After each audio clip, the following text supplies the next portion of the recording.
नमस्कार। बसंत पंचमी ये सिर्फ पीले कपड़े पहनने या पतंग उड़ाने का त्योहार नहीं है। नहीं, ये उस दिन की कहानी है जब इस ब्रह्मांड को, इस सृष्टि को पहली बार अपनी आवाज मिली थी। ये कहानी है उस समय की जब खुद सृष्टिकर्ता यानी ब्रह्मा जी अपनी ही रचना को देखकर निराश हो गए थे, और फिर कैसे उस गहरी खामोशी से ज्ञान, संगीत और कला का जन्म हुआ। चलिए इस अद्भुत कथा में उतरते हैं। जरा कल्पना कीजिए, भगवान ब्रह्मा ने एक दुनिया तो बना दी, बड़े बड़े पहाड़ खड़े कर दिए, नदियां बहा दी, इंसान भी बना दिए, लेकिन सब कुछ एक अजीब सी, एक गहरी खामोशी में डूबा हुआ था। कोई आवाज नहीं, कोई बातचीत नहीं, सिर्फ एक सन्नाटा, एक खालीपन। तो फिर सवाल ये उठता है कि इस खामोश बेजान सी दुनिया को आवाज, संगीत और ज्ञान का वरदान आखिर मिला कैसे? ये एक ऐसी गुत्थी थी जिसने खुद ब्रह्मांड के रचयिता को भी परेशान कर दिया था। तो देखिए, कहानी की शुरुआत होती है ब्रह्मा जी से। उन्होंने वाकई एक शानदार दुनिया बनाई, पर जब उन्होंने अपनी ही रचना को देखा तो उनका दिल बैठ गया। उन्हें फौरन ये एहसास हो गया कि इसमें कोई बहुत ही जरूरी चीज गायब है। सोचकर देखिए जरा, इंसान तो थे पर वो अपनी भावनाएं, अपने जज्बात एक दूसरे को बता ही नहीं सकते थे, बात नहीं कर सकते थे।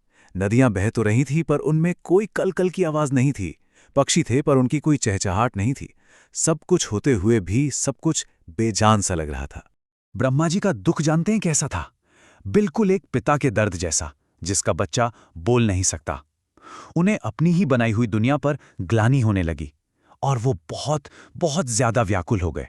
जब उनसे ये पीड़ा सही नहीं गई तो ब्रह्मा जी ने मदद मांगने का फैसला किया, और इस समस्या का समाधान खोजने के लिए वो सीधे भगवान विष्णु के पास पहुंचे। और वहां भगवान विष्णु ने ब्रह्मा जी की निराशा को एक उम्मीद में बदल दिया। उन्होंने मुस्कुराते हुए कहा, ब्रह्मादेव, ये कोई भूल नहीं है, बल्कि ये एक अवसर है, एक मौका है एक महान शक्ति को बुलाने का, एक ऐसी देवी जो इस खामोश दुनिया में जान डाल सकती है। भगवान विष्णु ने ही उस देवी का नाम और उनका महत्व समझाया। उन्होंने कहा कि वो होंगी सरस्वती, यानी सरस मतलब सार या रस से पूर्ण, और वती मतलब धारण करने वाली। वो संगीत, कला और ज्ञान की देवी होंगी। वो वाग देवी यानी वाणी की देवी होंगी। ब्रह्मा जी ने भगवान विष्णु की सलाह मानी, और जैसे ही उन्होंने ये निश्चय किया, उन्होंने देखा कि प्रकृति में एक बड़ा खूबसूरत बदलाव आ रहा है। बसंत ऋतु आ रही थी, और उन्हें एहसास हुआ कि प्रकृति के इस नए जीवन का समय ही देवी के आगमन के लिए सबसे उत्तम है। यह सिर्फ कोई तारीख नहीं थी, ये एक प्रतीक था। ठीक जैसे प्रकृति सर्दियों की खामोशी को तोड़कर नया जीवन ले रही थी, वैसे ही अब ब्रह्मांड की आध्यात्मिक खामोशी टूटने का समय भी आ गया था, और इसीलिए माघ महीने के शुक्ल पक्ष की पंचमी का दिन चुना गया। और फिर वो चमत्कारी पल आया। ब्रह्मा जी ने जैसे ही अपने कमंडल से जल छिड़का, एक तेज दिव्य प्रकाश चारों तरफ फैल गया, और उस प्रकाश पुंज के केंद्र से देवी सरस्वती प्रकट हुई। देवी सरस्वती के प्रकट होते ही जो असर हुआ वो तुरंत था और जादुई था। उस शांत मौन संसार में जैसे एक क्रांति आ गई। देवी ने अपनी वीणा के तार छिड़े और ब्रह्मांड में संगीत की पहली धुन गूंज उठी। फिर उनके होठों से पहला शब्द निकला, ओम। और कहते हैं कि इसी एक शब्द से दुनिया की सभी भाषाओं की नींव रखी गई। ये एक पल में हुआ सबसे बड़ा बदलाव था। जो दुनिया कल तक खामोश और बेजान थी, अब वहां संगीत, कला, भाषा और ज्ञान की लहरें बह रही थीं। नीरसता की जगह रस ने ले ली थी। लेकिन देवी सरस्वती ने यह वरदान एक शर्त के साथ दिया। उन्होंने ब्रह्मा जी से वचन लिया कि ज्ञान का उपयोग हमेशा भलाई के लिए होगा, बुराई के लिए नहीं। ये वरदान सिर्फ उन्हीं को मिलेगा जिनका हृदय पवित्र होगा और जिनके इरादे नेक होंगे। पर क्या होता है जब ज्ञान गलत हाथों में पड़ जाए, जब ज्ञान के साथ विनम्रता ना हो?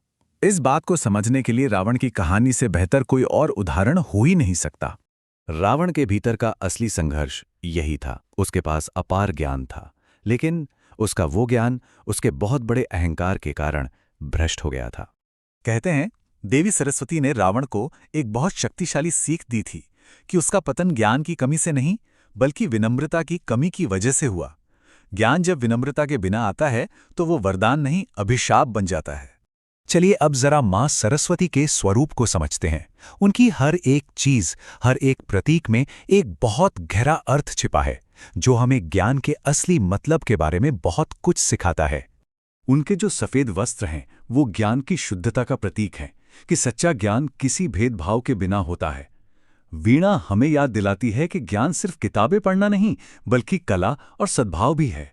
और उनका वाहन हंस, जो दूध और पानी को अलग कर सकता है, वो विवेक का प्रतीक है, यानी सच को झूठ से अलग करने की अद्भुत क्षमता।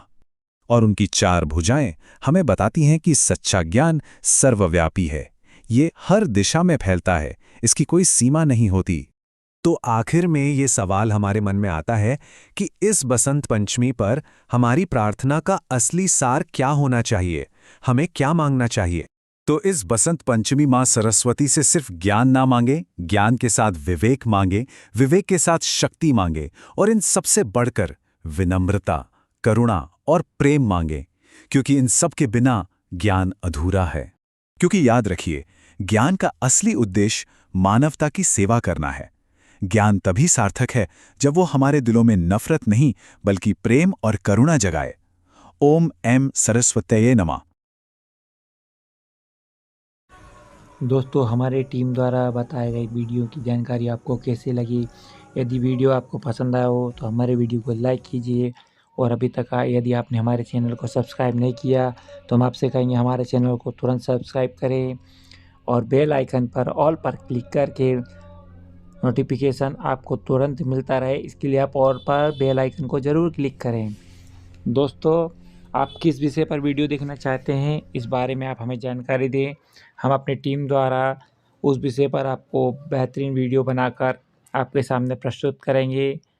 और दोस्तों, कमेंट में श्री शिवाय नमस्तुभ्यम जरूर लिखें, जय माँ सरस्वती जरूर लिखें दोस्तों, और हमारे चैनल को जरूर सब्सक्राइब करें। अगले वीडियो में पुनः एक नई जानकारी के साथ मिलेंगे। तब तक के लिए श्री शिवाय नमस्तुभ्यम, जय माँ सरस्वती।